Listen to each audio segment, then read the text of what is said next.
was playing my guitar today because I'm playing a lot more like most of you guys. I'm home a good chunk of the time. Today I was playing, and I'm playing this amazing... I'm playing this Montgomery Ward, right? And it's an old amp. It's from 1946. Check this out. So, playing this amazing KT88 loaded 1946, 1947 Montgomery Ward. And all of a sudden it stops working. And, of course, the first thought is, well, it must be the amp. The amp is broken. But it didn't act like that. It just stopped working all of a sudden. So I quickly found out that it was my cable that had gone bad. So here's a quick down and dirty example of how to fix cables that are broken. You're going to need a soldering iron. You're going to need a little bit of solder. You're going to need some wire cutters, a razor, but you can do it. It's easy, it's straightforward. This is an easy way, because right now you can't just run out if I didn't have more guitar cables, and if I didn't have the ability to fix it, I'd be stuck. I wouldn't be able to play my guitar through an amp, and I would spend the next couple weeks thinking that I'd broken this amp. This is a down and dirty, easy tutorial on how to solder and just fix your own cables, and then we're going to hear this Montgomery Ward a little more. So the first thing you do is take the broken end off so that I can fix it. I'm going to cut the wires, and then I'm going to put it in the clip here. Then I use soldering iron, loosen up the solder on the old wire, pull it off. Now we're good to go. Now I'm going to strip, pull the extra cable off. There are two lines of wire inside. One is the shield wrapped around the inner, and then the second here is the center line, or is the center cable. Both of those get soldered back on. You put solder on them first. It's also critically important that you do not breathe that smoke that's coming off. Clamp it back together, screw it back together. Pretty straightforward, pretty easy. You can do it yourself. Prepare yourself. This is a very noisy amp, but it will show me if the cable works.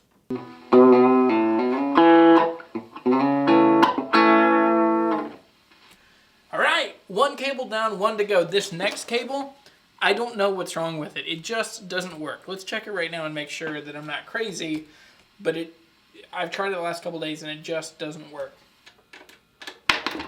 Alright, there's something if I wiggle it. Let's cut this open. I think this is the bad end.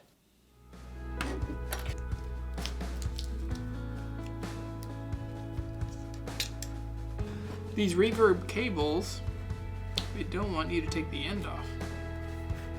Let's just put another end on there. The most important part is to make sure you get this guy on first. Otherwise you'll forget. And it sucks later. There are two leads that are inside of these cables.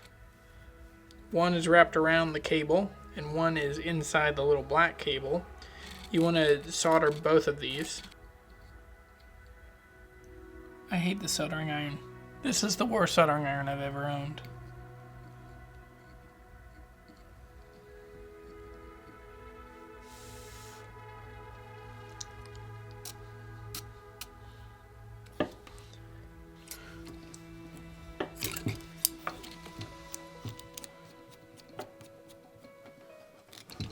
So I'm all done. I didn't put any heat shrink back on it, but it's clamped and secured.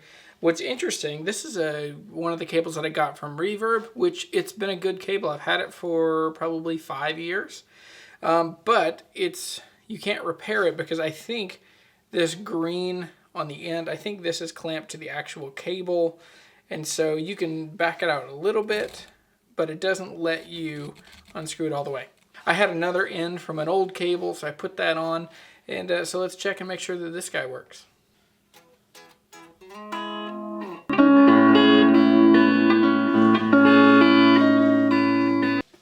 It works!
is why you shouldn't leave the trails on your reverb. If you hear it, it will go on forever.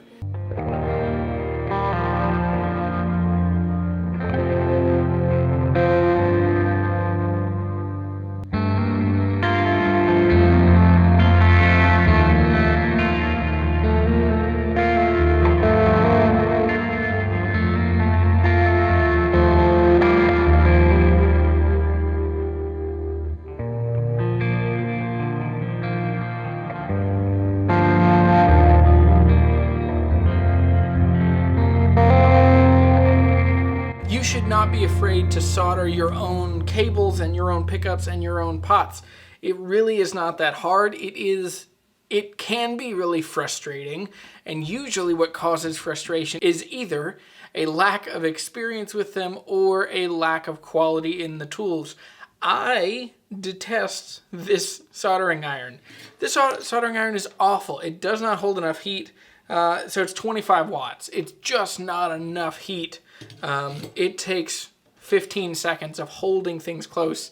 You need a soldering iron that has enough power to allow you to work quickly, so that as soon as you touch soldering iron and solder, boop, you get a little drip, and then that's it. Or if you need to, just loosen up the solder, drop a wire in, and then let it set. If it gets too hot and it stays liquid, it can be a problem because your wire can pull off. That's why occasionally you'll see me lick my finger and just touch, and you'll just hear a little tss. What I'm doing there is just cooling down the solder enough that it holds the lead in place. But the other component of a soldering iron you want is that you don't want one that is too overpowered, which is what I used to have. I had one that was for car audio, and it was too hot. It would melt the inside of pots. It would burn off leads. It would tear through solder. It would make the solder so hot that it would run back across the lead into the inside of a pot. It's just messy. So find the right soldering iron for you. Remember, and that I'd take this from Alex Steele. If you follow Alex Steele, the blacksmith on YouTube, buy once, cry once. Buy a good soldering iron. I'll put a link of what I should own in the description below. It's an affiliate link. If you buy it, I'll get a little commission. That always helps me and helps the channel. Thanks for watching this video. I'm Jeremy. I am the Guitar Hunter.